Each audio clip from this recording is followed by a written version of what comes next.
This is a commission that I'm doing for Rockingham Castle, which is up in Northamptonshire. It's a privately owned castle which is open to the public. And last year, James Saunders Watson, who owns the castle, asked me if I would be interested in doing some drawings for him.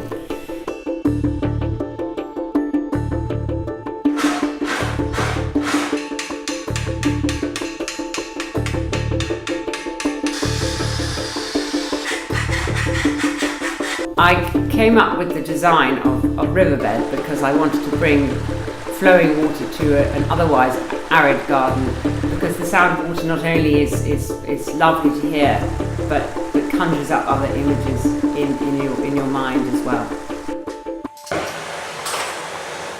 What fascinates me is the randomness of the river, that it has a life of its own.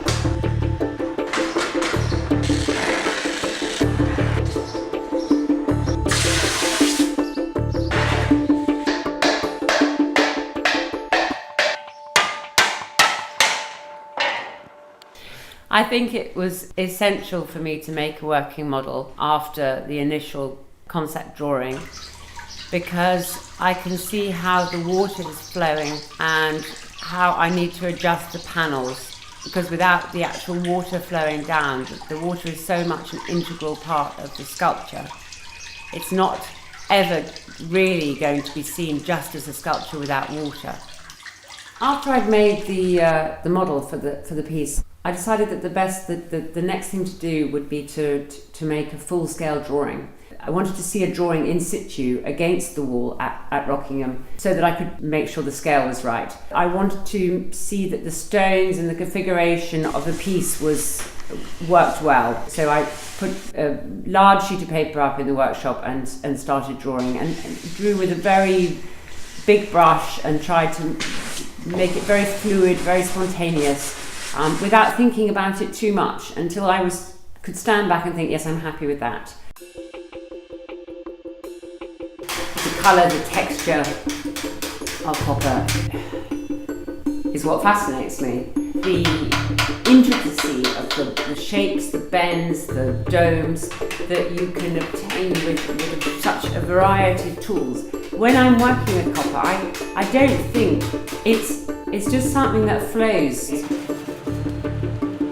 It changes all the time while you're working with it, because the nature of the material is, although you work with it cold, you have to heat it and quench it in water to make it soft again, which is a process called annealing. It becomes soft and velvety, and as you work it again, the molecules come together and it hardens. So the material itself has some fantastic properties that change all the time as you're working it.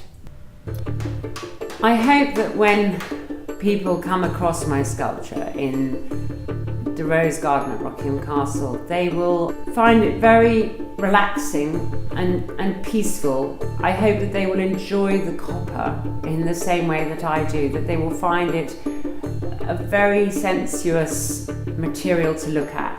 The reflection of the sun in the water and over the stones will fascinate them. I hope that it will make them stop for a minute and look at the sculpture and take some time to think.